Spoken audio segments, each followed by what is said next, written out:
इसीलिए rocks is not preferred anymore.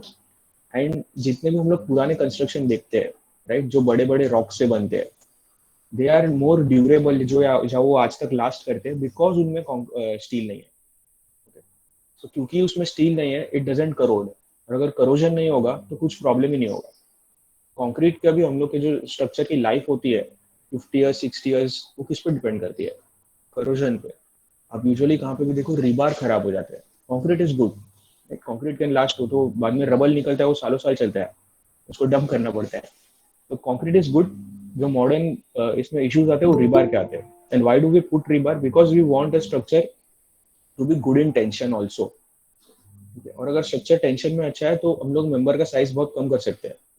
वरना फिर रॉक्स का और कंक्रीट का जो सिर्फ टेंशन का स्ट्रेंथ है वो बहुत कम होता है, तो फिर हमारे सेक्शन का साइज बहुत बढ़ जाएगा। इसलिए आप कोई भी रॉक से बना हुआ स्ट्रक्चर देखना, उसमें अगर पिलर या कॉलम होंगे तो 1.5 मीटर 2 मीटर ऐसा बड़ा होगा। So that is why concrete is preferred over rock. हम लोग अभी रॉक यूज नहीं करते, but rock is still important to study because 70 to 80% of the aggregates that we use in concrete by volume is rock. Okay, so we'll study rocks.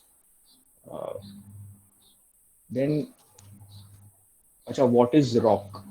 And rock और mineral में difference क्या है? तो rock is a naturally occurring solid mass. Okay, first of all वो solid होना चाहिए। And rock और mineral में फर्क है कि मिनरल कैन बी प्योर, मतलब मिनरल के केमिकल कंपोजिशन में अगर हम जाएंगे तो सिर्फ एक ही चीज मिलेगी हमको। रॉक में ऐसा नेसेसरी नहीं है, रॉक में एक या उससे ज्यादा मिनरल हो सकते हैं। Okay, so it can be made up of 2 or 3 minerals और मोर और एक्सेट्रा, राइट। तो रॉक और मिनरल में फर्क इतना है कि रॉक कोई एक मतलब मिक्सचर ऑफ मटेरियल्स है, एंड मिनरल जो है वो सिर्फ एक मटेरियल का है। तो अभी जब 2 से 3 से ज्यादा चीजें मिक्स करेंगे हम लोग, तो देर will be a problem of bonding. तो वो दो का बॉन्ड कैसा है या वो दो का स्ट्रक्चर कैसा है, उस वजह से वो लोड कैसे लेता है, then behaviour becomes different from mineral. Okay, तो ये बेसिक डेफिनेशन है एक मिनरल और रॉक के बीच में डिफरेंस क्या होता है। And then it is characterised by minerals included its chemical hello composition. Sir. हाँ, क्या बोल रहे थे? हेलो। हाँ हाँ, बोलो ना। Hello sir. हाँ, हेलो, बोलो ना।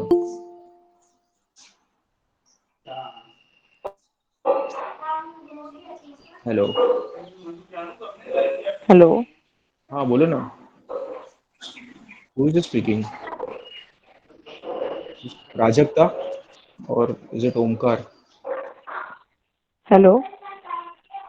ये सर, यहाँ पे रेंज प्रॉब्लम है बहुत, मुझे कुछ सुनाई भी नहीं दे रहा है, आपका वॉइस कट हो रहा है। मेरे यहाँ पे रेंज प्रॉब्लम है बहुत। Okay, so hello. I think you can watch hello. Recorded lectures in case. Hello. आपने कुछ पूछा था क्या? हाँ, hello. You can use chat box. Meeting में से अपने आप लेफ्ट भी हो रहा है, नेटवर्क की वजह से मीटिंग भी लेफ्ट हो रहा है, और आप जो बोल रहे हैं कुछ सुनाई नहीं दे रहा है। एक सेकंड ना।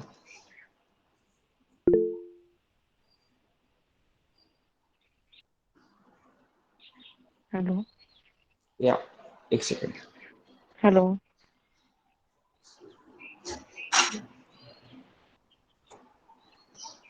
हेलो। या, आपका अगर नेट सही नहीं है तो you can use chat box. And आप अटेंडेंस दे दीजिएगा स्टैटिक पेडिक्योर वाले से, जो भी यहाँ पे आएगा उनको, and then you can watch recorded lectures in that case. ठीक है, ओके। हेलो। सर, आपका आवाज नहीं आ रहा है।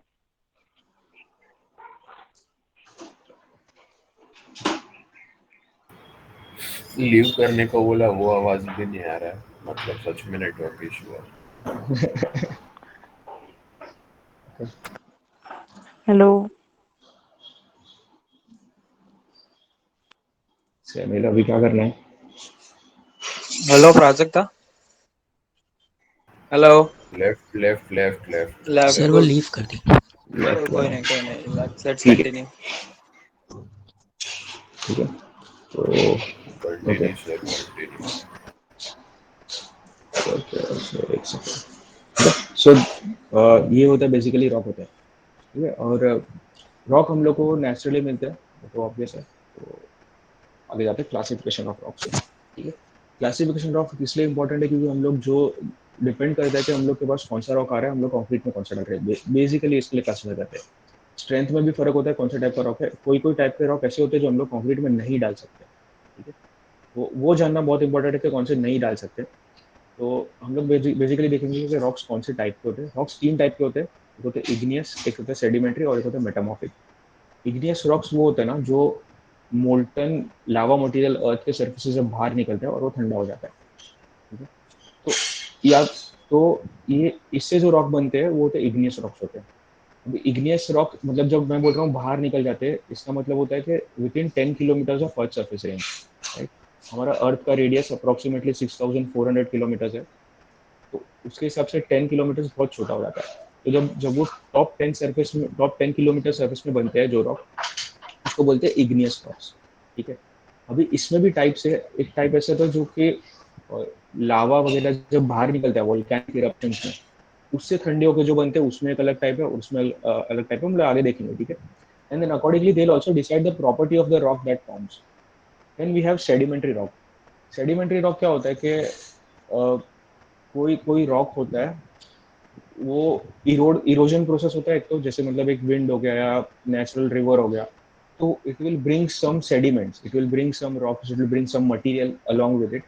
एंड देन वो एक जगह पे इकट्ठा हो जाता है, and then due to some reason it gets joined, it gets cemented, right. और वो जो प्रोसेस होता है उससे जो रॉक्स बनते हैं उसको हम लोग सेडिमेंट्री रॉक्स बोलते हैं। And then there are metamorphic rocks. Metamorphic rocks वो होते हैं जो अर्थ के कोर में बनते हैं अंदर, राइट। तो वहां पे क्योंकि बहुत डेप्थ है तो प्रेशर बहुत ज्यादा होगा, और सिमिलरली टेम्परेचर बहुत ज्यादा होगा। तो जहाँ पे प्रेशर और टेम्परेचर बहुत ज्यादा होता है उसकी वजह से metamorphosis takes place. And metamorphosis से जो रॉक बनते हैं उसको हम लोग बोलते हैं मेटामॉर्फिक रॉक। अभी यूजुअली इग्नियस और मेटामॉर्फिक रॉक्स में कंक्रीट में डालने में ज्यादा इशू नहीं होता है, बट सेडिमेंट्री रॉक्स में there are some chemicals which react with the cement का केमिकल्स, सीमेंट का composition. So while using sedimentary rock हम लोग को थोड़ा केयरफुल रहना पड़ता है कि हम लोग कंक्रीट में इसको यूज कर सकते हैं कि नहीं कर सकते। Igneous rock is okay, metamorphic rock is okay, सबका अपना अपना अलग वे होता है। But okay, we'll come to, जब हम लोग एग्रीगेट पाएंगे तो हम लोग अच्छे से देखेंगे। सो ये इमेजेस के लिए आपको एक बार दिखाया कि you can C sedimentary rock जो है, इसमें इसमें लेयर्स है मिनरल के, राइट। तो देर इज एन लेयर जो डिपॉजिट हुआ है, उसके बाद कोई कोई जब मान लो रिवर का कोर्स चेंज हो गया या सदियों बीत गई, तो अभी दूसरा मिनरल आ रहा है उस पर, right. And then third mineral and then fourth mineral. So you can see के डिफरेंट अलग अलग कलर के अलग अलग मिनरल्स है, और ये जो उसके बाद वजन से दब के it has just become rock. ये होता है सेडिमेंट्री रॉक। इग्नियस रॉक में यू कैन सी ये जो टेक्सचर्स वाले जितने भी पैटर्न दिखते हैं ना, ये इग्नियस रॉक होते हैं, okay. And then metamorphic rock और दिस डल रॉक जो मतलब ऐसा प्लेन लुकिंग रॉक होते हैं, वो मेटामॉर्फिक रॉक होते हैं। इन जनरल क्लासिफिकेशन है, अगर आपको एग्जैक्ट डिटेल्स चाहिए तो you need to do petrological classification. So this is classification of rocks. एंड ये एज अ सिंपल एग्जांपल है कि रॉक कैसे बनते हैं। अभी मान लो कि आपके पास एक रॉक है जो बना है, it will not stay rock for ever. What happens is there is erosion process. Erosion process में क्या होता है कि मान लो ग्लेशियर हो गया, तो glacier will drag some of the rocks down with itself, जैसे रिवर हो गया। तो रिवर के बेसिन के नीचे अंदर है जो रॉक है या उसमें जो रॉक गिरे वो पानी के साथ ट्रांसपोर्ट करेंगे। अब जब वो पानी के साथ ट्रांसपोर्ट होते हैं तो it become smooth and round, एक दूसरे में घिसते हैं वो। तो इसीलिए जो आपको रिवर में अगर कोई रॉक मिलेगा तो वो पेबल होगा, वो इट इज फेयरली राउंडेड, एकदम स्मूथ सरफेस होता है उसका। तो and similarly for some other process, जैसे कोई सेडिमेंटेशन होता है, तो मतलब मान लो कोई खड्डा आ गया या रिवर के पास, river is meeting sea, right, तो उसका वेलोसिटी बहुत स्लो हो जाता है, तो हैवी मटेरियल को सब वहाँ पे डिपॉजिट कर देता है, right. So we even form plains, जैसे कि बांग्लादेश वगैरह में jute is, Bangladesh is the major producer of jute, right. It is only because के गंगा और ब्रह्मपुत्र से जितने भी एल्यूवियल सॉइल जो आता है, वो जब सी पे मीट करने जा रहा है ना, तब उसका रिवर का वेलोसिटी स्लो हो जाता है, and it just drops all the alluvial soil in Bangladesh, right. इसलिए बांग्लादेश के पास इतना अच्छा सॉइल है कि it can grow jute and cotton, right? Same is cases Pakistan, actually अपने सिंध नदी वगैरह यहाँ पे जाके वहाँ पे लेंगे, तो you get very fertile lands. Then basically अगर वो और मतलब और इरोजन प्रोसेस होता है तो यू फाइनली गेट सॉइल। तो सॉइल भी बेसिकली रॉक का बहुत इरोडेड फॉर्म है। देन व्हाट हैपेंस इज कि अगर वो एक जगह पे ऐसा जमा होके सॉलिडिफाई होता है, then it becomes sedimentary rock. And then over the years there is something called as tectonic plate movement. Tectonic plate movement कैसा होता है कि देर इज दिस थियरी कि अर्थ ऐसा गोल है, अर्थ के अंदर लिक्विड लावा है, राइट? एंड ऊपर solid earth, solid land mass है, राइट? अपनी लैंड जो है वो सॉलिड है। अब ये जब घूम रहा है तो अंदर का लिक्विड अलग स्पेस पे घूमेगा और ऊपर का सॉलिड अलग स्पेस पे घूमेगा। तो मतलब अलग स्पीड होगा दोनों का, अलग अलग, दोनों एक दूसरे के रिलेटिव मोशन में रहेंगे। ये चीज समझ में आ रहा है?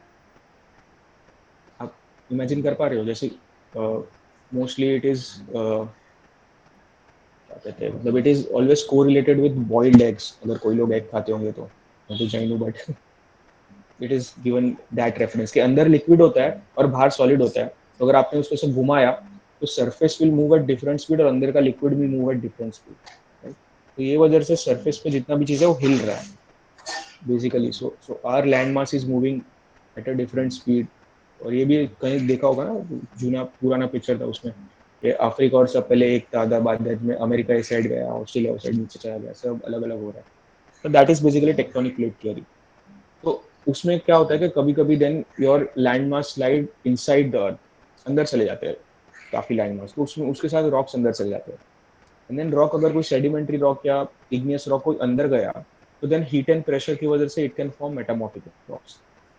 एट द सेम टाइम अगर कहाँ पर लावा है, राइट, तो वो लावा बाहर आ रहा है, तो देर इज मेटामॉर्फिक और इग्नियस। जो मेटामॉर्फिक रॉक अंदर है वो लावा के साथ बाहर आ रहा है और ठंडा होकर इग्नियस रॉक बन रहा है, right? Igneous rock again erosion में जाके सेडिमेंट्री रॉक बन सकता है। Sedimentary rock again metamorphic, metamorphic rocks अगर सरफेस पे आ गए तो मेटामॉर्फिक का इरोजन होके they can make sedimentary rocks. So this is N complete cycle. और बेसिकली हर एक रॉक जो है वो दूसरे रॉक में जा सकता है, एंड जियोलॉजिस्ट बेसिकली क्लासीफाई कि कौन सा रॉक है।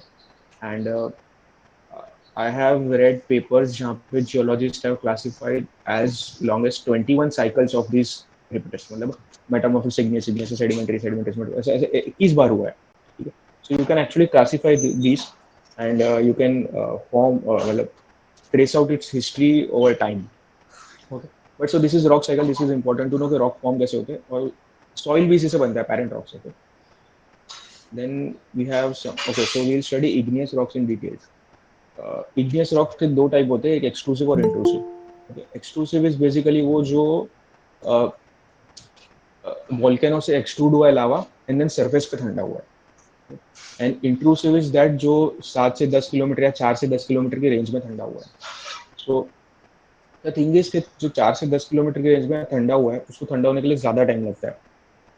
सो बड़े क्रिस्टल फॉर्म हो सकते हैं, राइट? सो आप यू कैन सी के इंट्रूसिव जो रॉक है उसमें crystal sizes are bigger, and exclusive rock जो है उसमें बहुत छोटे क्रिस्टल होते हैं। अच्छा, now there are certain types of igneous rocks जो, क्योंकि अभी लावा से बाहर निकला और तुरंत ठंडा हुआ है, तो ऐसा एक्सपांड हो जाते हैं वो लोग, right? They expand and then they have very hollow cavities inside.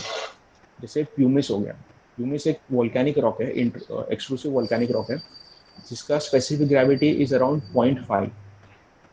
तो अगर वो चीज को हम लोग ने कंक्रीट में यूज किया तो we can actually produce light weight concrete. Concrete का density will be something around 1300 kg per n cube. You can even go up to 1000 or 900 kg per n cube.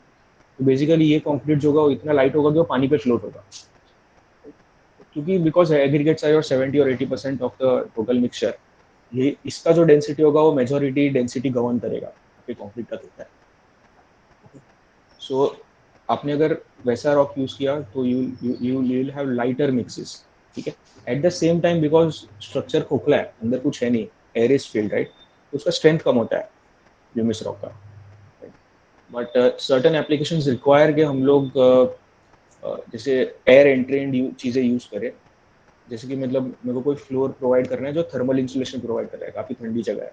Foreign में usually ऐसा होता है कि we have very cold field, बाहर snow है, and we need to provide heat insulation.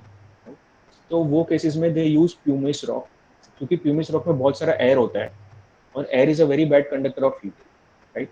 तो वो aggregate use करके you can change the concrete का heat property, at the same time concrete is very light, right. तो structurally आपके building पे ज़्यादा लोड नहीं आता है इंसुलेशन का। So that is some of the techniques which are used to make concrete light and एक अलग application है उसका। So then we have extrusive and intrusive rocks. Then igneous rocks में there are again three types. ये जो volcanic, plutonic और hypobasal rocks है। Now these are depending upon exactly मतलब layer का depth defined है। जैसे volcanic rock या volcano में से निकल के ही आना चाहिए, plutonic होता है up to 4 किलोमीटर होता है और hypobasal 4 से 10 तक होता है। So these are basically more classified versions of the same thing. But you can learn or know it, but it's okay if you don't. So main होता है कि ये आप ये ध्यान रखो, एक एक्सक्लूसिव होता है और एक इंक्लूसिव होता है। और exclusive are basically used in light weight aggregates. Usually ये सब जो होते हैं एक्सक्लूसिव होते हैं वो लाइट होते हैं, इंक्लूसिव जो होते हैं वो हैवी होते हैं। एंड महाराष्ट्र में जो बसाल्ट मिलता है, राइट, जो काला पत्थर हम लोग को सब जगह पे दिखता है, अगर आप पुणे, महाबलेश्वर एक्सेट्रा भी जाओगे, you see this black mountain ranges. Basalt जो रॉक है वो इग्नियस रॉक है। तो पूरे महाराष्ट्र में जहाँ पे भी आप कंस्ट्रक्शन करोगे आपको इग्नियस रॉक मिलेगा, ठीक है। किसी ने आउटसाइड महाराष्ट्र कंस्ट्रक्शन देखा है क्या? क्या कोई आउटसाइड महाराष्ट्र से है? कोई है आउटसाइड महाराष्ट्र से? किसी ने दिल्ली वगैरह में कंस्ट्रक्शन देखा हो या चेन्नई में? नहीं। सो इफ यू सी, वहाँ पे aggregates are not the black aggregates we use. ये जो ब्लैक एग्रीगेट हम लोग यूज करते हैं ना, वहाँ पे वो एग्रीगेट यूज नहीं होता है। द रीजन इज बिकॉज के आपको ट्रांसपोर्टेशन कॉस्ट पड़ जाएगा, आपको एग्रीगेट एकदम सस्ते चाहिए, तो जो लोकली मिल रहा है वो ले लेते हैं। सो महाराष्ट्र में ब्लैक एग्रीगेट जो हम लोग खड़ी बोलते हैं, जिसको खड़ी is locally available, that is basalt and that is an igneous rock. ये महाराष्ट्र में अवेलेबल है।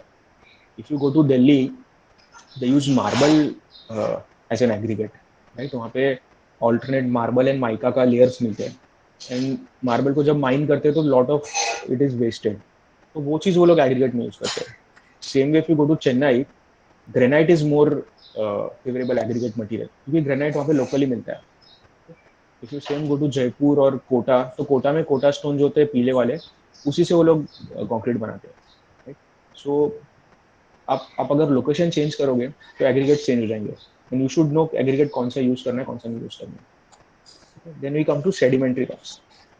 सेडिमेंट्री रॉक का जो नीचे पिक्चर दिख रहा है ना, this is a very good example of sedimentary rock. इसमें क्या होता है कि बहुत सारे रिवर में अलग अलग टाइप के रॉक्स आके एक साथ जमा हो गए, and then there is some cementing material, okay.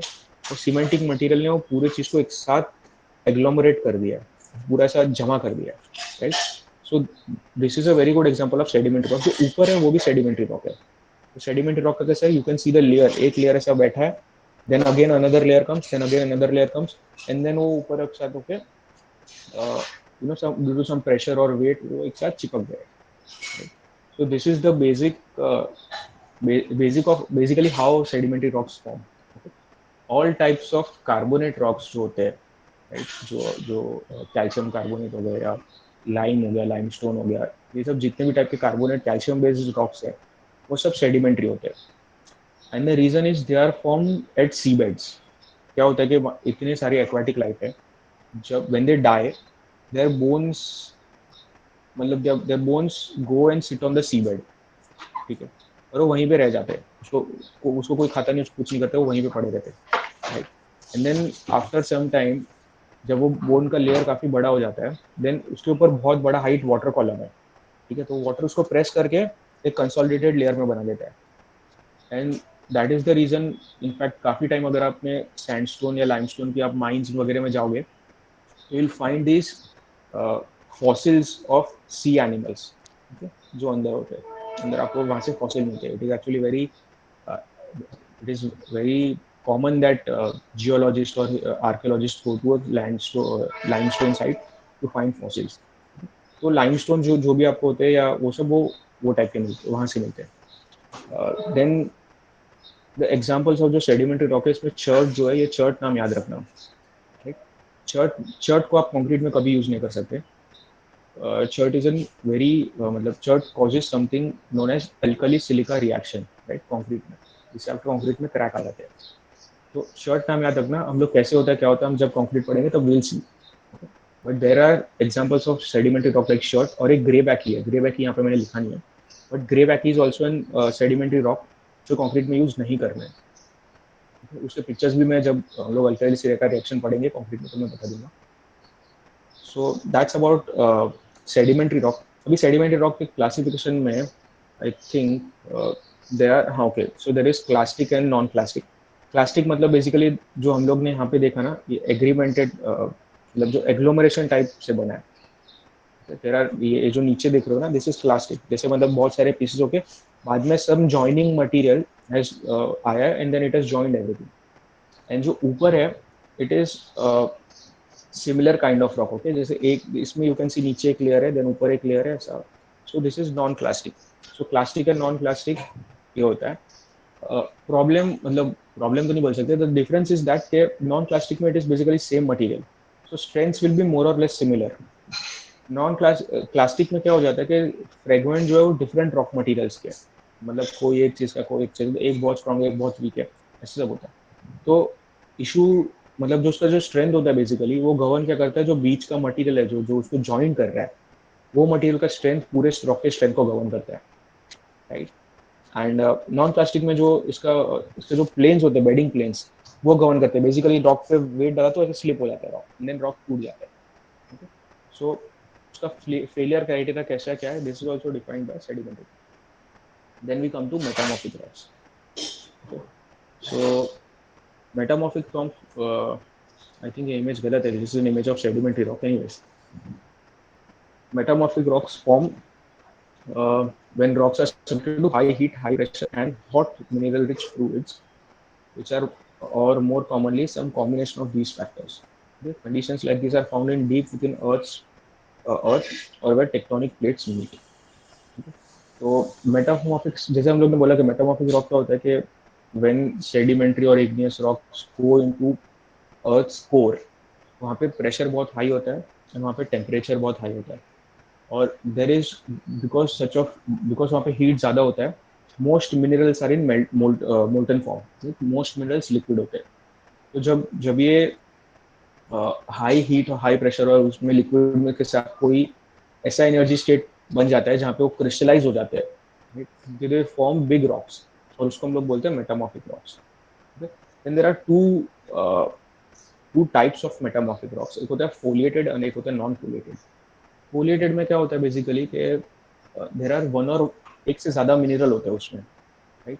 And एक से ज़्यादा मिनरल होते हैं, उसके कारण क्या होता है कि एक कोई मिनरल का कोई फेवरेबल डायरेक्शन होता है। जैसे मान लो कि आपने ऐसा लंबे कुछ मिनरल लिए, राइट, और साथ में कुछ गोल मिनरल लिए, right, and then you push it from above, there will be a tendency कि लंबे मिनरल जो है वो ऐसा ऐसा आ जाए, राइट, उसके फोर्स के परपेंडिकुलर, एंड देन गोल मिनरल उसके बीच में आ जाते हैं। तो कैसा होता है कि जब वो प्रेशर लग रहा है तो ऑटोमेटिक अपने आप को अलाइन कर लेते हैं प्रेशर के अंडर। तो उसकी वजह से जो रॉक बनता है वो होता है फोलिएटेड रॉक। तो you can see this clear bands of rock, मतलब bands of minerals in the rock, इसमें कोई जॉइंट नहीं है, राइट। जैसे जैसे सेडिमेंट्री में you can clearly see a joint, तो वहाँ पे जॉइंट है एक लेयर और दूसरी लेयर के बीच में, अगर आपने उसको थोड़ा हीट भी किया तो it will crack over there. इसमें ऐसा नहीं होता है, इसमें जस्ट कलर का डिफरेंस है, there is no joint, actual joint present in foliated rocks, right. And non foliated basically पूरा मिक्सर होता है, and it is a bit lustrous, इसमें थोड़ा शाइन होता है। So these are foliated and non-foliated rocks. These are types of metamorphic rocks. Okay, so these are some types of rocks, और इसके images है, मैंने ऐसे ही reference के लिए डाले हैं। Most of these are using concrete in one part or the other, right? तो granite जो हो गया, this is used mostly in Delhi. Pumice जो हो गया, I said it is used for lightweight concrete application. You can see very clearly, right? उसमें जो पूरे काले काले dots है वो basically air है, उसमें कुछ नहीं है वहाँ पे, voids है वो। तो अगर आप इतना बड़ा चंक डाल रहे हो जिसमें मेजोरिटी 70% वॉइड है, तो जो आपका कंक्रीट बनेगा वो काफ़ी लाइट बनता है, right? It is very light in the sense कि वो पानी के ऊपर फ्लोट भी कर सकता है, कितना लाइट कॉन्क्रीट होता है वो। So humus is used there. Then these are other two types of igneous rocks. इसमें basalt भी आएगा. Basalt is also an igneous rock which is commonly found in Maharashtra. Then you have sandstone, limestone, gypsum, conglomerate, and then you have shale. Okay. इसमें ध्यान ये रखना है कि sandstone जो होता है इट इज वेरी वीक। ये बेसिकली सेडिमेंट्री रॉक सब वीक होते हैं क्योंकि किसी ने दबा के उसको बनाया। There is no actual gluing action that is taking place. But sedimentary are usually reactive also. Limestone जो होता है रिएक्ट करता है पानी के साथ, सैंडस्टोन जो होता है वो करेगा, जिप्सम जो होता है करेगा, right? So most of these sedimentary rocks are reactive with either with water और विद कंक्रीट, राइट? तो जब हम लोग उसको सीमेंट के अंदर डाल रहे हैं, मतलब सीमेंट के साथ कंक्रीट में डाल रहे हैं उसको, तो हम लोग को ये ध्यान रखना है कि is it reactive with cement और not, and if it is reactive in a good way और a bad way, right? Gypsum को हम लोग सीमेंट के अंदर ऐड करते हैं क्योंकि वो अच्छा होता है, राइट? लाइमस्टोन सीमेंट जो होता है वो लाइमस्टोन से बनता है, तो ये दो अच्छे होते हैं। But at the same time अगर मेरे पास शर्ट या ग्रे बैक ही है तो I will not put it as an aggregate क्योंकि वो खराब होता है, राइट? तो ये सेडिमेंट्री रॉक्स है। Then there are some examples of metamorphic rock. There is marble, there is slate, gneiss and quartzite. Quartzite is also used as an inert material. कभी कभी क्या होता है कि उसको बहुत छोटे वॉइड्स है हमारे पास, तो क्वार्ट्जाइट को बहुत फाइन ग्राउंड करते हैं, एकदम छोटा पाउडर बनाते हैं, सीमेंट से भी छोटा, राइट? एंड देन उसको एज एन इनर्ट मटेरियल हम लोग कंक्रीट में डाल देते हैं, तो वॉइड्स प्लेस कर दे, सब जो उसमें छोटे वॉइड्स है वो भर दे। So that is metamorphic rocks. ये एग्जांपल्स है। तो यहाँ पे टाइप ऑफ रॉक मोस्टली खत्म हो जाता है। हम लोग बस और कुछ और डिटेल में है बट हम लोग को जानने का जरूरत नहीं, right? As an civil engineer इतना काफी हो जाता है। So now we come to aggregates. Okay, so rocks is an aggregate. तो एग्रीगेट कितने टाइप के होते हैं कंक्रीट में, ये तो पता होगा ना? एग्रीगेट कितने टाइप के होते हैं कंक्रीट में? Course and fine, right? दो टाइप के एग्रीगेट होते हैं, कोर्स एंड फाइन। तो कोर्स होते हैं जो बड़े होते हैं साइज में। कोर्स एंड फाइन का डिस्टिंक्शन क्या है, किसी को पता है कि कितने से छोटा कोर्स होता है, कितने से बड़ा फाइन होता है? अच्छा, ऐसा कुछ 4.75 mm होता है एक्चुअली में, ठीक है? तो 4.75 mm से नीचे जो भी होता है वो फाइन होता है, और 4.75 mm से ऊपर जितना भी होता है वो कोर्स होता है। बट कोर्स का अपर लिमिट होता है 25 mm, ठीक है? 25 mm से हम लोग ऊपर नहीं जाते यूजुअली। ऐसे 80 mm तक भी जा सकते हैं, बट वो वेरी स्पेशल एप्लीकेशन है।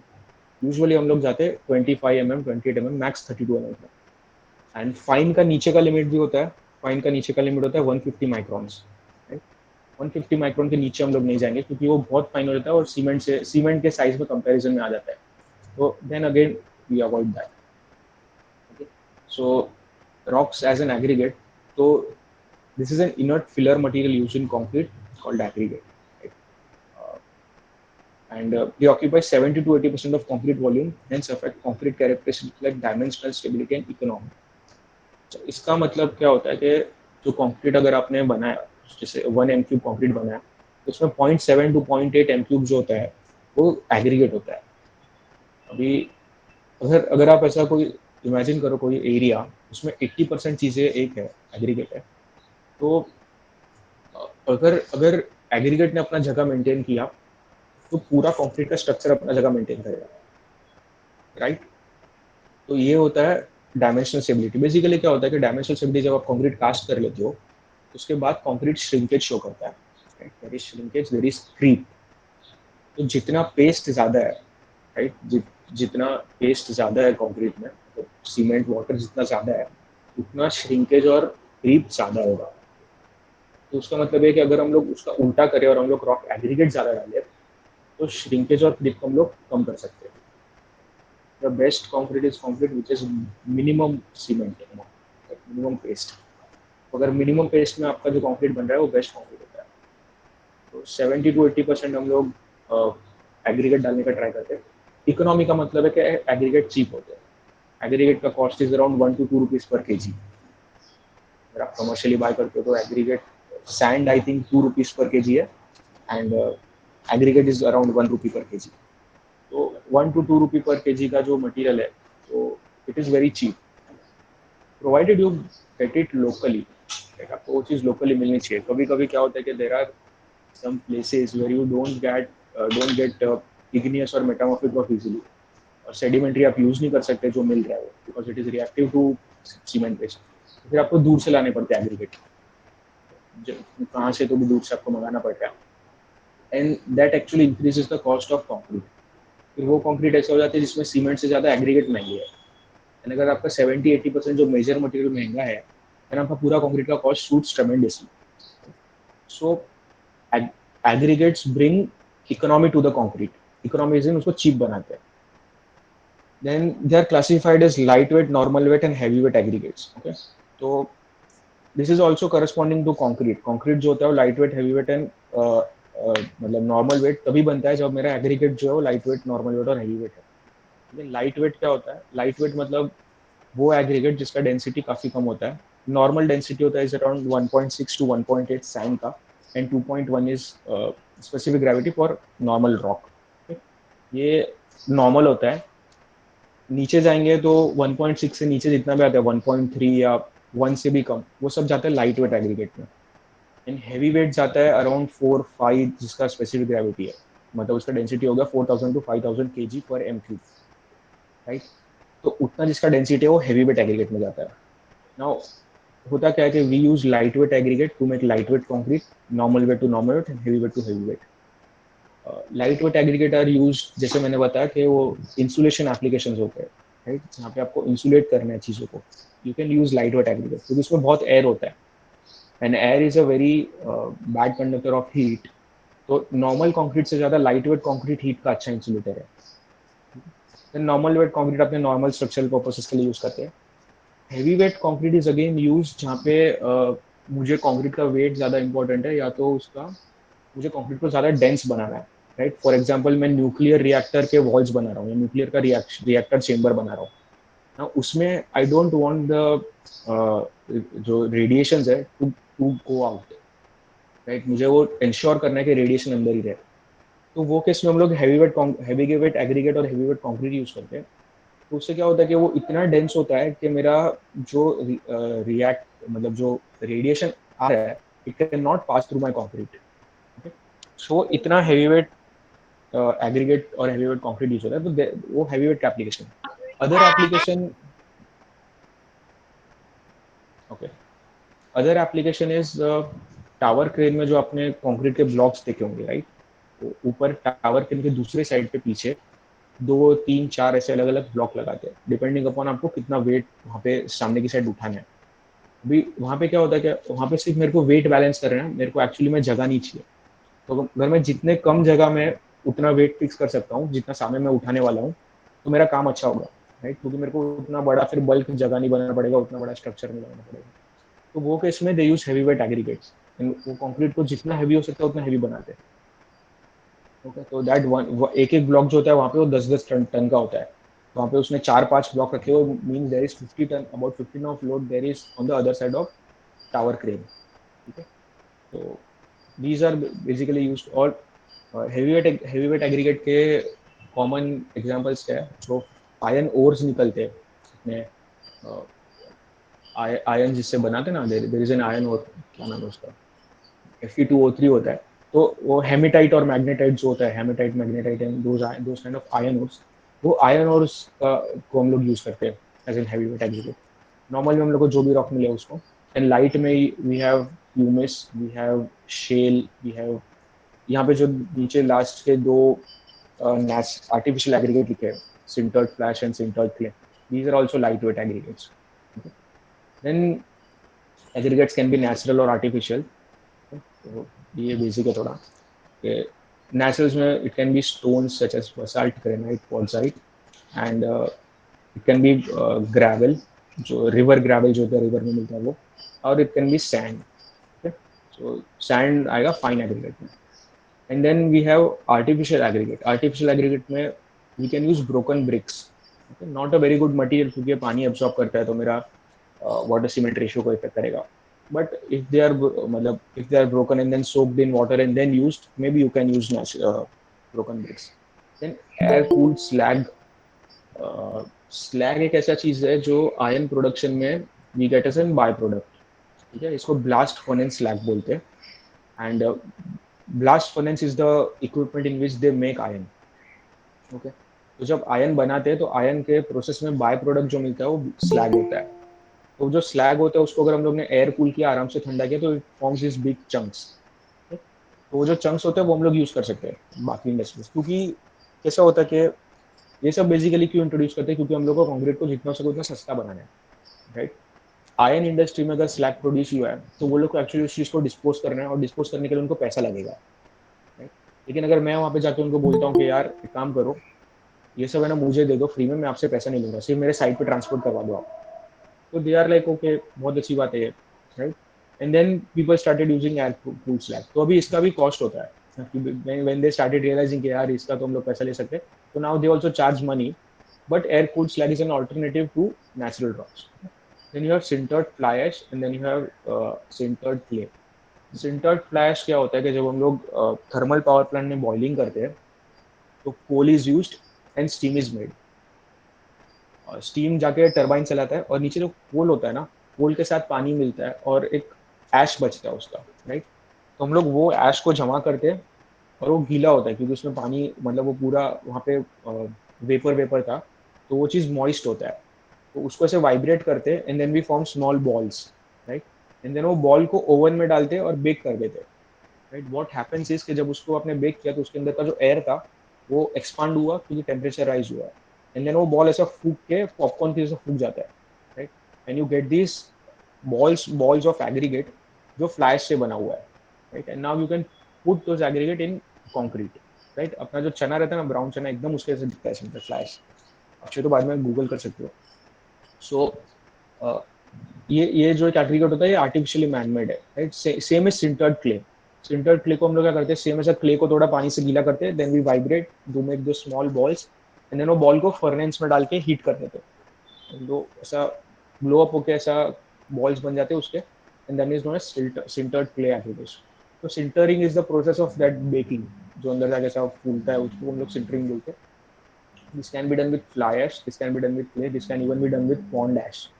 पॉन्ड ऐश एक ऐसा ऐश होता है जो किसी ने डिस्पोज किया है पॉन्ड के अंदर, यूजुअली थर्मल पावर प्लांट्स जो अपने बाजू में पॉन्ड बनाते हैं और उसमें वो ऐश डिस्पोज कर देते हैं, क्योंकि देर आर इन्वायरमेंटल रेगुलेशंस के वो जो धुआं छोड़ रहे हैं उसमें ऐश नहीं होना चाहिए। वो ऐश कलेक्ट करते हैं एंड देन अभी उनको डंप कहाँ पे करना है, क्योंकि कोई उनको डंप करने नहीं देगा, it is very reactive material, तो वो डाल देते हैं एक पॉन्ड में, राइट। एंड देन वो पॉन्ड ऐश बोलते हैं उसको, ओके। सो वहां से हम लोग कोई मटेरियल बनाते हैं तो आर्टिफिशियल। तो now since we are using consuming waste material from different industries, हम लोग का जो कॉस्ट होता है वो नेचुरल एग्रीगेट से कम होता है, ठीक है। क्योंकि नेचुरल एग्रीगेट में कोई आपसे पैसा मांग रहा है, कोई आपसे, मतलब you are using resources, right. जबकि आर्टिफिशियल एग्रीगेट का बेनिफिट ये है कि it is a waste material for some other industry, you will get it for free or probably cheaper than what you would get for aggregate. And अगर इसका quality अच्छा है, इसका स्ट्रेंथ अच्छा है, तो you can use such aggregates, क्योंकि aggregate देखो फर्स्ट लाइन लिखा है, aggregate is an inert feeder material. तो जब तक ये चीज किसी चीज से रिएक्ट नहीं कर रहा है, उसको वहां पे ऐसे अपनी जगह पे सिर्फ बैठना है, कुछ काम नहीं करना है, तो यू कैन यूज एनीथिंग ना।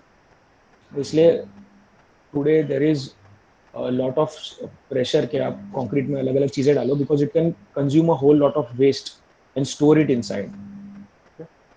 This is rocks and aggregate, source of an aggregate, okay. तो को जो कोर्स एग्रीगेट होते हैं, कोर्स एग्रीगेट को हम लोग पहले, बेसिकली क्या होता है कि क्वेरी होता है, क्वेरी इज एक ऐसा जगह जहाँ पे we have mountains of aggregate, फिर उसको वहाँ पे से कट करते एंड उसको उसको क्वॉरिंग प्रोसेस बोलते हैं। तो क्वॉरिंग में you do quarrying basically, and then you use dynamite etcetera to blast the whole thing, या कभी कभी स्ट्रिपिंग यूज करते हैं। देयर आर वेरियस मेथड्स से एक कैसे मिनट करते सर, हो। हाँ बोलो ना। ये जो आर्टिफिशियल एग्रीगेट रहता है वो नॉर्मल एग्रीगेट जितना ही स्ट्रांग होता है? हाँ, मैक्सिमम केस में नॉर्मल एग्रीगेट जितना स्ट्रांग होता है, डिपेंड करता है आप कौन से आर्टिफिशियल एग्रीगेट की बात कर रहे हो ना। See sintered flash and sintered clay जो है वो अंदर से खोखला है, it is more like pumice, right. Pumice stone जो मिलता है वो, तो इसके केस में sintered flash and sintered clay will be actually weaker than your normal aggregate. But जो एयर कूल्ड स्लैग है, वो air cooled slag is an by product of an iron industry, तो it is actually stronger then your normal aggregate basalt वगैरह जो मिलता है आपको, उससे स्ट्रॉन्गर होता है, ठीक है। तो आप डिपेंड करते हो कि आप कौन से एग्रीगेट की बात कर रहे हो, but there are various categories of aggregate जो आपको मिलते हैं. Even in fact people today use rubble, जो आपका कंक्रीट डेमोलिशन वेस्ट होता है, उसको ग्राउंड करते हैं छोटे छोटे पीसेज में, and then they use again use it in concrete after washing it. ठीक है, तो डिपेंड करता है. You can match strength of original aggregate, natural aggregate, and you can in fact go higher than natural aggregate. और you can think of anything. अगर आपने कुछ ऐसा सोचा कि आपको दिख रहा है कि ओके ये वेस्ट है, तो क्या मैं इसको डाल सकता हूँ कंक्रीट में, and you can do that. People have tried with rice husk cash. ठीक है, राइस जहाँ पे फार्मर लोग राइस बनाते हैं, राइस बनाने के बाद उसका पूरा क्रॉप जो होता है, मेजोरिटी क्रॉप वेस्ट जाता है, राइट. तो दे बर्न इट, और वो बर्न होने के बाद जो ऐश बचता है उसको कंक्रीट में यूज करते हैं. उसको बोलते हैं राइस ऐश. शुगर केन बगैस ऐश भी यूज हुआ है कंक्रीट में, राइट. तो जो मतलब शुगर केन का गन्ने का रस निकालने के बाद जो बचता है उसको जलाते हैं, एंड देन जो ऐश बनता है वो ऐश से कंक्रीट यूज करते हैं, right. There are various processes जिसमें जिसमें आप यूज कर सकते हो, and some of them are actually better than normal aggregates, right. And then हम लोग मिनरल एडमिक्सचर अलग से एक चैप्टर देखेंगे कंक्रीट में, जिसमें फोकस इस पे है कि इसको यूज क्यों करना चाहिए and why this is better. It is not only better के इन्वायरमेंट से आप पोल्यूशन कम कर रहे हो, ये एक्चुअली में अगर आपने इसको अच्छे से चूज किया तो आप कंक्रीट की प्रॉपर्टीज को एनहांस कर सकते हो, कंक्रीट को ज्यादा ड्यूरेबल बना सकते हो, कंक्रीट मतलब बेटर कंक्रीट बनेगा, right. At the same time cost कम आएगा. तो it is in fact most of the times it is recommended कि आप ये सब यूज करो. ठीक है, व्हेन विल स्टडी कंक्रीट में अच्छे से इसको समझूंगा पूरा. ठीक है, बट अभी के लिए आप समझ लो कि they can be more heavy or light depending upon which one you use. Okay? But air cooled slag is heavier, and sintered flash and sintered place यहाँ पर these both are lighter in weight. So अगर जो कोई weight में light है तो अंदर से खोखला है तो it will have a bit less strength, but air cooled slag will have a higher strength. Okay? और वन मोर थिंग, जब आप देख रहे हो कि कंक्रीट का स्ट्रेंथ कितना है, कंक्रीट का strength is not govern by aggregate का स्ट्रेंथ. अनलेस वो काफी लाइट वेट एग्रीगेट है, कंक्रीट कभी भी एग्रीगेट से फेल नहीं होता है. कंक्रीट को जब आप क्रश करोगे, आपने आप सिर्फ गूगल पे लिखना क्रश कंक्रीट सैंपल्स और क्यूब्स, और आप देखना एग्रीगेट कभी दो पेस्ट में से टूटता नहीं है. जो पेस्ट एग्रीगेट को चिपका के रखता है ना, वो पेस्ट फेल होता है मेजोरिटी केस में. ठीक है? तो इसीलिए एम्फोसिस होता है कि हम लोग सीमेंट पेस्ट या सीमेंट जो है वो अच्छा क्वालिटी का बनाए. एग्रीगेट का से फॉर एग्जांपल आप नॉर्मल कंक्रीट देखते हो 25 एमपीए टू 50-55 एमपीए. ठीक है, अब जो सबसे वीक रॉक है जैसे कि सेडिमेंट्री रॉक, उनका compressive strength can go from 50 to 200 MPa, right. And metamorphic rocks और इग्नियस रॉक्स का compressive strength can go as high as 500 to 800 MPa. तो they are way more stronger than concrete. तो जब आप उसको load करोगे ना, तो जो जितना लोड पे कंक्रीट फेल हो रहा है, उतने उतने लोड उसका 10% लोड भी नहीं है, मतलब एग्रीगेट का जो एग्रीगेट कैपेसिटी है उसका. तो एग्रीगेट का strength is never an issue in concrete. Issue क्या होता है कि जैसे दो तीन एग्रीगेट है, उसको पेस्ट ने चिपका के रखा है एक दूसरे के बाजू में, और जो पेस्ट है बीच का वो फेल होता है. Okay, so aggregate strength is a parameter but not such important parameter as paste or aggregate का bonding. Okay, okay, then we come to source of aggregate. और किसी को कोई डाउट है क्या बीच में? You can ask around. सब हम लोग अभी थोड़ा मूव कर रहे हैं प्रॉपर सिविल इंजीनियरिंग के टॉपिक पे फ्रॉम रॉक्स. तो किसी को कोई डाउट है बीच में तो you can ask. No, sir. Thank you. Okay, then we move to source of aggregates. Source में कैसा होता है कि आपके पास एक क्वारी होता है. क्वारी में बेसिकली माउंटेन्स होते हैं रॉक के. Then you use various method, जैसे आप ब्लास्टिंग करते हो तो आप ड्रिल करोगे, उसके अंदर चार्ज डालोगे, देन यू डेटोनेट, तो पूरा चीज ब्लास्ट होता है, then you get flaming. There are other methods to depending आपके पास रॉक कैसा है. अगर आपका रॉक लेयर्ड है तो आप लेयर में सिर्फ खिल्ले मार के भी वो चीज को गिरा सकते हो. Then there are some rocks जैसे सैंडस्टोन हो गया, दे आर सो सॉफ्ट कि आप सीधा बुलडोजर का जो हेड होता है आगे का, उससे आप ऐसा स्क्रैप करोगे तो हाथ में आ जाएगा. तो depending upon what rock you are mining, you you quarry the rock with any of the different processes, and then उसमें क्या होता है कि there are now big pieces, small chunks, सब सब मिक्स होता है. तो you take that to an primary crusher. Primary crusher क्या होता है कि जो उसको ऐसा क्रश करेगा, ठीक है, बड़े पीसेस को बेसिकली छोटे पीस में कन्वर्ट करेगा. You get about 80 mm sizes from primary crusher, ठीक है. मेन होता है इसमें एक जॉ क्रशर होता है, एक जो ऐसा फिक्स होता है एंड दूसरा जो ऐसा हिलते रहता है. एंड देन यहाँ पे से यू कंटिन्यूसली फीड आपका एग्रीगेट एंड नीचे से वो निकलते जाता है, ठीक है. उसका जो यहाँ पे ऐसा विड्थ होता है कंट्रोल देते, ऊपर बड़ा होता है नीचे छोटा होता है, ऐसे ऐसे कंटिन्यूस मारते रहता है. That is primary crusher. Then आपको प्राइमरी क्रशर में से जो चीज़ आता है वो अभी भी 80 mm है, तो आप उसको भी लेके जाते हो सेकेंडरी क्रशर में and then you crush the material into even smaller pieces, right. इसमें 3-4 टाइप के अलग अलग क्रशर है. एक गायरेटरी क्रशर है, एक मतलब एक रोटेटिंग क्रशर है, इम्पैक्ट क्रशर है. तो there are 3-4 types of crusher. Cone crusher है इसमें सेकेंडरी क्रशर में. सो नाउ इसमें दे यूज अलग again different mechanisms and and bring the aggregate size down to 20 mm to 25 mm या 18 mm 16 mm ऐसा कुछ size. Okay, and then sometimes you require tertiary crushers. Tertiary crushers are usually required जहाँ पे आपको एकदम fine powder चाहिए होता है of the fineness of concrete. Of the finance of cement, जो एकदम पतला पाउडर होता है, टैल्कम पाउडर हो गया, अपना सीमेंट हो गया, तो वैसे टाइप के जो आपको एकदम फाइन पाउडर्स चाहिए तो यूज टर्शियरी क्रशर्स. इसमें बॉल मिल्स होते हैं एंड यूजुअली तो बॉल मिल ही होता है. Ball mill is also use in cement production. तो सीमेंट को जब आप बनाते हो तो आपको क्लिंकर मिलता है एंड देन वो क्लिंकर को आप बॉल मिल के अंदर लेके जाके फाइन पाउडर बनाते हो. तो दैट इज अबाउट एग्रीगेट्स के. कोर्स एग्रीगेट हम लोग को कहाँ से मिलते हैं. देन ऑफ कोर्स आपके पास अगर मतलब then you have a mixture of all this aggregate. Then आप ग्रेडिंग करते हो. There are sieves, various sieves, जिसमें आप उसको ऊपर से पोर करते हो. देन अलग अलग साइज पे उसको ग्रेड किया and then you load up trucks and send to sites. Okay, so this is basically like now how it is brought to you and how it is processed. And rocks can be of any nature, right? They can be igneous, they can be metamorphic, or they can be sedimentary. ये कुछ भी हो सकता है. और usually जो आपको supplier होगा वो बोलेगा नहीं वो कौन सा रॉक है, ठीक है, क्योंकि उसको तो अपना रॉक बेचना है. उसको ये फर्क नहीं पड़ता कि आपके कॉन्क्रीट में वो डाल सकते हो कि नहीं डाल सकते. तो यूजुअली आपको ये सब चीज़ कोई बोलेगा नहीं. बट अगर आपके पास रॉक है तो आपको देख के आपको देख के समझना चाहिए कि वो सेडिमेंट्री है, इग्नियस है, मेटामॉर्फिक है. यूजुअली अगर उसमें क्रिस्टल्स है तो मेटामॉर्फिक है. अगर अगर वो एक यूनिफॉर्म पत्थर है तो it is good. But if you can C layers, if you can see के बहुत सारे लेयर से बना हुआ है तो it is a sedimentary type of rock. And sedimentary type of rock के लिए always you should be bit cautious, right. कभी कभी कॉन्क्रीट में it can cause various reactions which you don't want.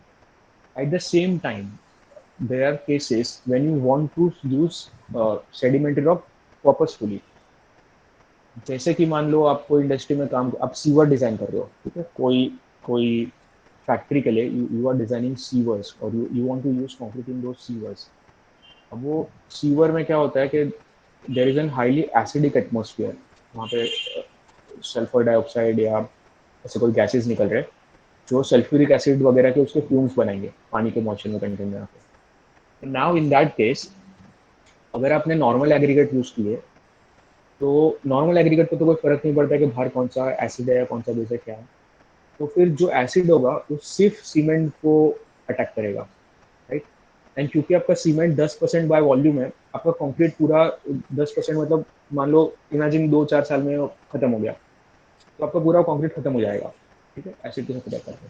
But if you use sedimentary type of rocks, specially carbonate based rocks होते हैं, अगर आप उसको यूज किया आपने, तो कैसा होगा कि अभी 10% जो सीमेंट है वो तो है ही, बट नाउ 70 to 80% जो कार्बोनेट रॉक्स है वो भी रिएक्ट कर रहे हैं एसिड के साथ. So now you have 80 to 90% of your material which can react with that acid, right. So over the time क्या होगा कि जहाँ पे 10% खत्म हो रहा था समझो 2-5 साल में, वो सिर्फ कंक्रीट खत्म हो रहा था, यहाँ पे 10% 2-5 साल में खत्म होगा तो एग्रीगेट भी साथ में खत्म होगा, राइट. तो यू स्टिल हैव योर 80% और 90% ऑफ जो ओरिजिनल मटेरियल कास्टेड था वो इंटैक्ट रहेगा, राइट. सो उसका तो आप उसके लिए क्या करते हो कि मतलब फिर आप सीवर ओरिजिनली थोड़ा मोटा डिजाइन करते हो and then you use carbonate types of rocks, right. आप उसको डेलिबरेटली रॉक्स के साथ रिएक्ट करवाते हो सो दैट आपका जो बाकी का कंक्रीट है वो सेफ रहे, right. So this is depending upon the application. You can in fact use sedimentary rock and not use sedimentary rock. If water structures है आपके पास, जैसे आप कोई डैम बना रहे हो, आप कोई कैनाल बना रहे हो, तो उसमें you try to not use sedimentary rocks, क्योंकि सेडिमेंट्री रॉक्स में यूजुअली ऐसा होता है कि there is an active silica component, and आपका कंक्रीट जो होता है उसमें अल्कली होता है, and then they form in something known as alkali silica reaction. Alkali silica reaction में जेल बनता है। वो जेल यूजुअली तो हार्म नहीं करता है, बट अगर उसमें पानी गया जेल में तो जेल एक्सपांड होता है, ठीक है, देन क्रैकिंग देता है। इसलिए आपने बहुत सारे पुराने डैम देखे होंगे, उसमें क्रैक आ जाते हैं और वो क्रैक काले होते हैं, काले कलर के। Normal cracks don't get black, और जो डैम में उसमें वाटर सिस्टम में क्रैक होते हैं they get black, provided you use silica aggregates, ठीक है। ये यूएस में बहुत बड़ा प्रॉब्लम है, and for this reason alkali silica reaction का मैक्सिमम स्टडी यूएस में हुआ है। So depending on type of depending on your application, you can also choose कि आपको सेडिमेंट्री यूज करना है या नहीं करना है। तो इग्नियस और मेटामॉर्फिक मोर और लेस फर्क नहीं पड़ता है। Okay, then fine aggregates can be dredged, river sand or crushed aggregate rocks itself. Okay. So कैसा होता है कि ड्रेज रिवर सैंड मतलब क्या होता है कि रिवर में वी पुट समथिंग लाइक दो दो बकेट्स डालते हैं, we pull up the sand and then lift, और उसको पानी निकालने देते हैं, और देन फिर जब सैंड मिलता है हम लोग को तब उसको हम लोग ट्रांसपोर्ट करते हैं। This process called dredging. Dredging river के नीचे से सैंड निकालते हैं। अभी this is actually the most preferred way of having fine aggregate, because वो रिवर के साथ एकदम गोल बनते रहते हैं, छोटे साइज के रहते हैं, और इसमें कोई सॉल्ट वगैरह नहीं रहता है, राइट। अगर आप सी से वही सैंड लोगे तो सी में क्लोराइड्स है जो आपके कंक्रीट के लिए खराब है। रिवर में ऐसा कुछ इशू नहीं है, तो हम लोग भी प्रीफर रिवर सैंड। बट अब प्रॉब्लम क्या होता है कि most states have banned dredging, legally allowed नहीं है। फॉर एग्जाम्पल आप मुंबई में ले लो, मुंबई में river dredging is not allowed, Maharashtra. So हम लोग रिवर सैंड यूज नहीं कर सकते, या तो फिर हम लोग को रिवर सैंड बहुत दूर से मंगाना पड़ेगा तो कॉस्ट बढ़ा देगा। इससे अच्छा क्या होता है कि we crush the aggregate to sand size, लोग एग्रीगेट को ही क्रश कर देते हैं सैंड साइज में, and then we use crush aggregate itself as sand. तो अभी हम लोग के पास एक ही जो बसाल्ट मटेरियल है यहाँ पे महाराष्ट्र में, वही बड़ा एग्रीगेट है, वही छोटा एग्रीगेट है। तो हम लोग को काला मिट्टी मिलता है साइट, अगर आप कंस्ट्रक्शन साइट पे गए होंगे वहाँ पे भी in and around Mumbai, use black sand, ठीक है। It is not actually black sand, it is crushed basalt rock itself. वही चीज को वो लोग यूज करते हैं, ठीक है। And that is also one of the reasons के जो एग्रीगेट मिलता है you get at around 1 rupees per KG, whereas जो सैंड होता है you get around 2 rupees per KG, क्योंकि उसको एक्स्ट्रा क्रश करना पड़ता है, cost is almost double. So ये हो गया source of aggregates, and okay, then I have a video of pouring process. I don't think ये play होगा फिर नहीं होगा। Okay, anyways, ठीक है, we'll move forward. The pouring का video I'll share it with you, can see it then. Basically वो एक क्वारी का फोटो है जिसमें ब्लास्टिंग वगैरह हो रहा है, and then they take the aggregate, then वो पूरा ग्रेडिंग हो रहा है, क्रशिंग हो रहा है, and then you can see वो सॉर्टिंग हो रहा है एग्रीगेट पे। वो पूरा अच्छा वीडियो है, आप देखिए ना, मैं आपको पीपीटी फॉरवर्ड कर दूंगा, और I also follow the YouTube link. Then now size of aggregate, कि हम लोग कौन से साइज के एग्रीगेट यूज करेंगे। Maximum is 80 mm, largest possible size. बड़े एग्रीगेट का फायदा क्या होता है कि आपके पास मान लो 3-4 छोटे एग्रीगेट है, तो आपका सरफेस एरिया बढ़ जाता है। तो ऐसे इमेजिन करो कि यू हैव 1 क्यूब, और 1 क्यूब को आपको कंक्रीट के साथ कोट करना है, and now you cut the cube in 2, तो उतना तो आप कर ही रहते हैं, बट 2 सरफेस आपके पास एक्स्ट्रा है जिसको आपको फिर से कंक्रीट से कोट करना है, राइट। तो जितने आप छोटे छोटे एग्रीगेट बनाओगे उतने आपके सरफेस बढ़ते जाएंगे, और उतना कंक्रीट का कोटिंग ज्यादा लगेगा, right. which means your cement will increase, cement paste will increase, right। तो जितने आप छोटे एग्रीगेट यूज करते हो cement paste requirements increase, so it is actually preferred कि आप बड़े एग्रीगेट यूज करो, राइट। बट बड़े एग्रीगेट का प्रॉब्लम क्या होता है कि वो रिबार के बीच में आते हैं। आपके 4 रिबार है तो उसके बीच में अगर आपने बहुत बड़े एग्रीगेट यूज कर लिया तो रिबार के बीच में आ जाएगा। तो इसीलिए you try to play in between those two values. आपको जितना हो सकता है उतना बड़ा जाने के लिए पुश करते हो, और at the same time you try to limit कि जो मेंबर का थिकनेस है उसके 1/4 होना चाहिए एग्रीगेट का साइज, जो रिबार के बीच में स्पेसिंग है उसे 5 mm कम होना चाहिए, तो क्लियरली चले जाएगा। Then clear cover, then mixing and handling and pasting techniques. अच्छा, इसमें क्या होता है कि अगर आपके पास बहुत बड़े एग्रीगेट्स है तो mixing and placing by workers becomes very difficult. आपके साइट पे कैसा लेबर है दैट आल्सो डिटरमाइंस कि आप कैसे एग्रीगेट यूज करते हो। आप 80 mm के इतने बड़े बड़े एग्रीगेट यूज करोगे, साइट वाला आदमी मतलब नहीं करेगा काम, ठीक है, आपके साथ झगड़ा करके छोड़ के चले जाएगा, ऐसा होता है। तो it is you should also keep in mind कि जो आप एग्रीगेट यूज कर रहे हो उनके लिए ईजी है कि नहीं। एंड ऊपर का 3 पॉइंट है, there is reduction in cement content, जो आपको बताया कि सरफेस एरिया एक्चुअली बढ़ जाता है अगर आप एग्रीगेट छोटे लेते हो। Consequently reduction in water requirement, water requirement कैसे कम होता है कि अगर आपका सीमेंट कम हो गया तो automatically water cement ratio fix है फॉर अ गिवन स्ट्रेंथ, तो इसीलिए वाटर भी प्रोपोर्शनली कम हो जाएगा। एंड देन सिंस आपका जो थर्ड पॉइंट है reduction in drawing shrinkage, since आपका सीमेंट कम है, सिंस आपका पानी कम है, तो जो श्रिंक हो रहा है वो कौन सा मटेरियल हो रहा है, सीमेंट और पानी हो रहा है। एग्रीगेट तो इनर्ट है, वो कुछ कर नहीं रहा है। तो अगर आपका सीमेंट और पानी कम हो गया तो कॉन्सिक्वेंटली श्रिंकेज कम हो जाएगा, ठीक है, उसका लाइफ बढ़ जाएगा। जो भी केमिकल अटैक्स होते हैं बाद में, जैसे क्लोराइड्स हो गया या सल्फेट्स हो गया, जो कंक्रीट को अटैक करते हैं, तो बेसिकली कंक्रीट के अंदर किसको अटैक करते हैं, अपने सीमेंट पेस्ट को, ठीक है। अगर आपका सीमेंट पेस्ट कम हो जाता है तो आपका वाटर रिक्वायरमेंट कम हो जाएगा, आपका श्रिंकेज कम हो जाएगा, आपका ड्यूरेबिलिटी बढ़ जाएगा, अटैक कम हो जाएगा। तो there are benefits, okay. So you prefer to use bigger aggregates, but it should not be difficult in, नीचे के 4 जो पॉइंट है उसमें, it should not be difficult for site, it should pass through rebar, it should not be 1/4 of the section, and then clear cover maintain होना चाहिए। Now texture and shape of aggregate, ये depend करता है कि आप aggregate कहाँ से ला रहे हो। If you are bring it from river sand, या रिवर में से आप ला रहे हो, तो you will get pebbles, you will get fairly rounded aggregates, एकदम गोल मिलेंगे, स्मूथ सरफेस वाले एकदम। वही अगर आप चीज क्वारी में से निकाल रहे हो तोड़ तोड़ के, राइट, तो आपने क्योंकि उसको तोड़ा है तो सरफेस विल बी रफ और उसका शेप एंगुलर होगा।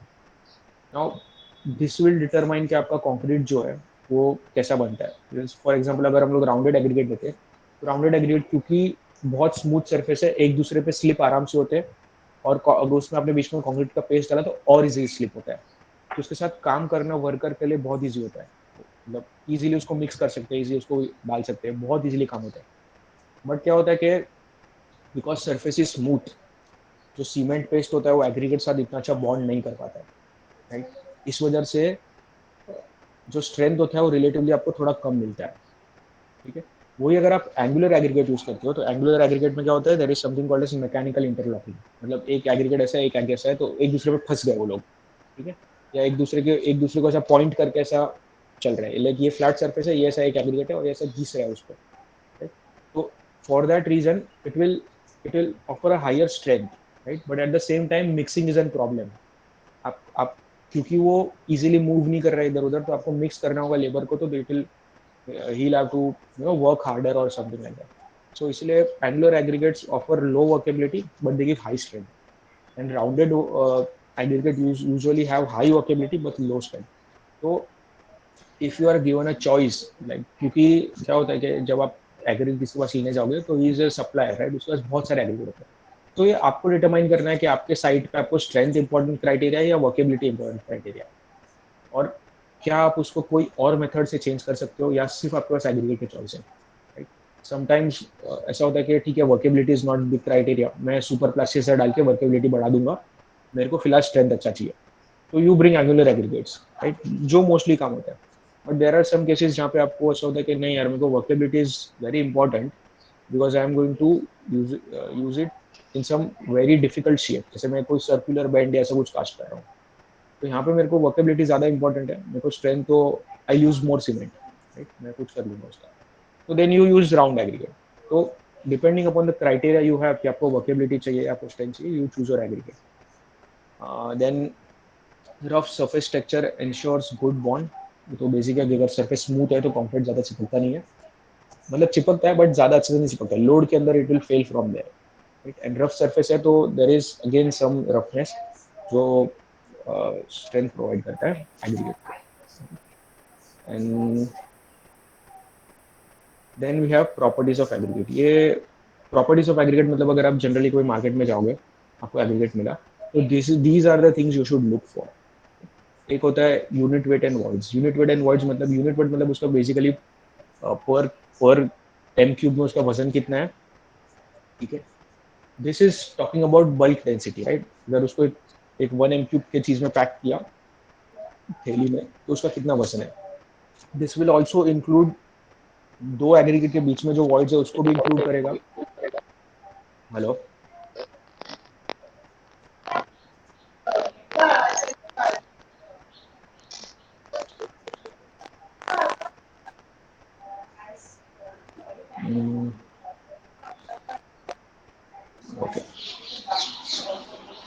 ठीक है।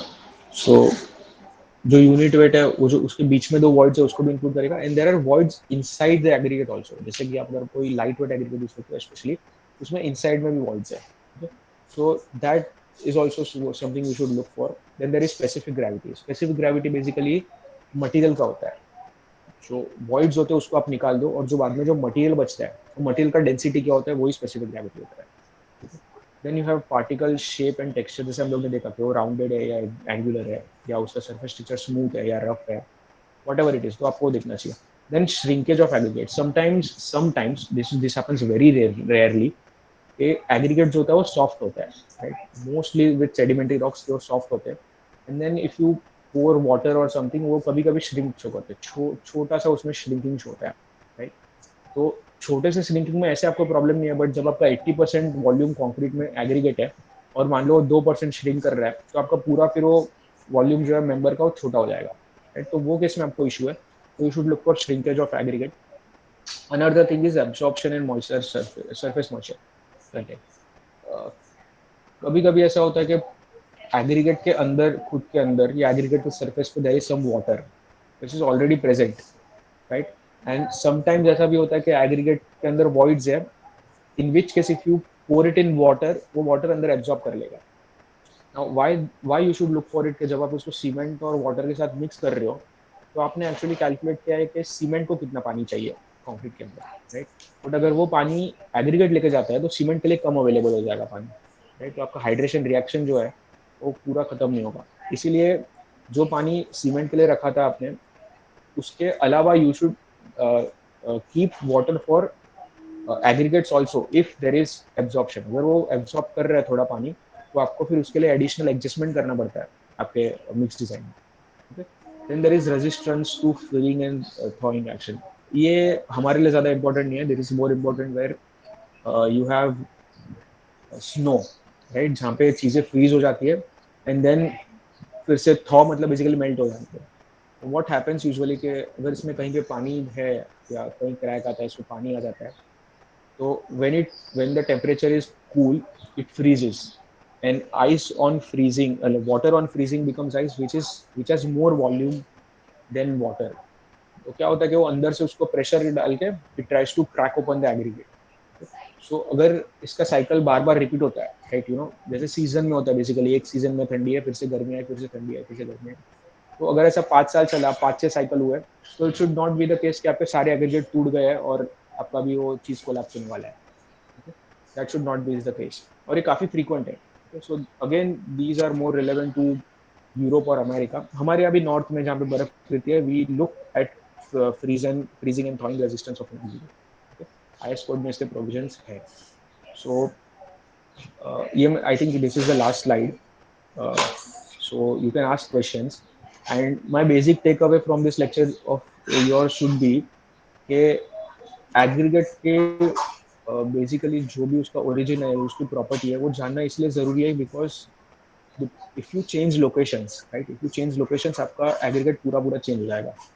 And you should not design a concrete with aggregate that are not good for the application you are choosing. तो इसीलिए एग्रीगेट जाना जरूरी है। And it is very common कि आप मुंबई से इंजीनियर बने और आपको दिल्ली या बैंगलोर या चेन्नई में काम मिल रहा है, राइट, वेरी कॉमन है अपने यहाँ पे। ऑल्सो कि आप कंसल्टेंसी में हो या कंसल्टेंसी के अंडर काम कर रहे हो, and then they get consultancy project all over Bombay, all over in fact world, right. I know IIT Bombay as an consultancy project of Iran का ऑयल फील्ड्स। सो ईरान का ऑयल फील्ड्स का consultancy is done by IIT Bombay.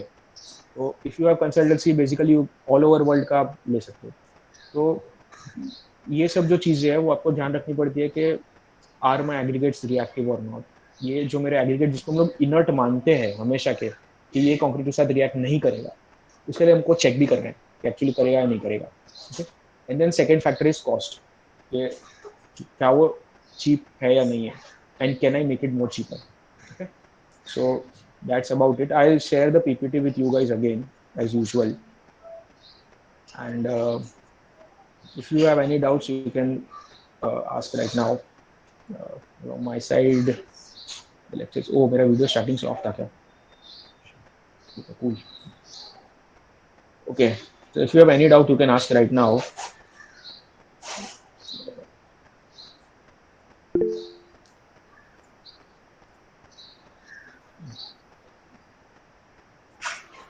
Okay. So today we covered rocks.